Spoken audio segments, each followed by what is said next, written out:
अजितदादा पवार गटाच्या ज्या वर्षाताई शिंदे आहेत यांनी अर्ज भरलेला आहे, तेथील लोकांच्या काय सर्वसामान्य लोकांच्या समस्या आहे त्यांच्याकडनं आपण जाणून घेऊ.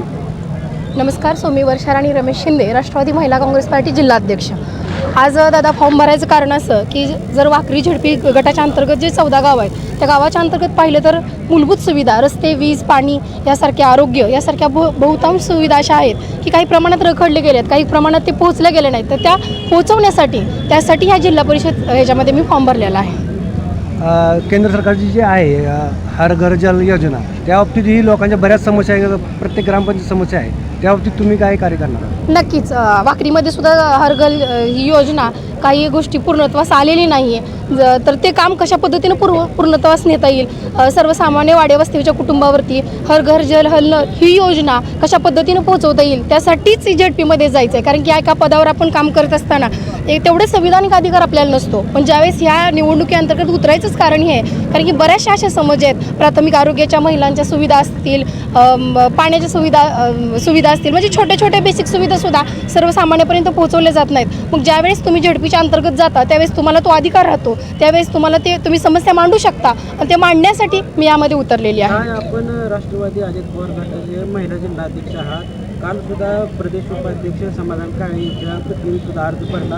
कसं होणार आहे किंवा आपण येतो फॉर्म आहे किंवा राष्ट्रवादीने कुठं आपला अर्ज राहणार आहे? खरं तर लोकशाहीने प्रत्येकाला अधिकार दिला आहे निवडणूक लढवण्याचा आणि त्यासुद्धा माझ्या भगिनीच आहेत.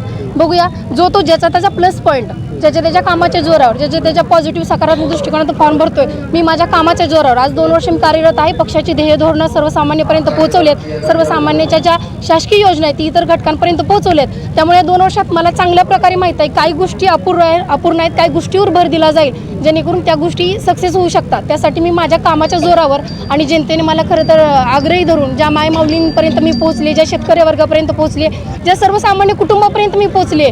कारण की मी असतानाच कार्यकर्ते, मला काही राजकीय पार्श्वभूमी नाही, एक सर्वसामान्य कुटुंबातून मी आहे आणि या गोष्टींची जाण एक प्रतिनिधी कसा असावा तर त्या गोष्टींची जाण त्याला असावी. त्यासाठी मी ह्या सर्वसामान्यांच्या प्रश्नासाठी ह्या याच्यामध्ये उतरत आहे. आपल्याला वरिष्ठांकडून सुद्धा आदेश आले किंवा उमेदवारी अर्ज दाखल करावे तसं म्हणता येणार नाही. वरिष्ठांनी प्रत्येकाला तुम्हाला आत्ताच बोले लोकशाहीने अधिकार दिला आहे. आता वरिष्ठ लेवलला चर्चा होईल काही सर्व अनुषंगाने आणि त्या हिशोबाने निर्णय होईल.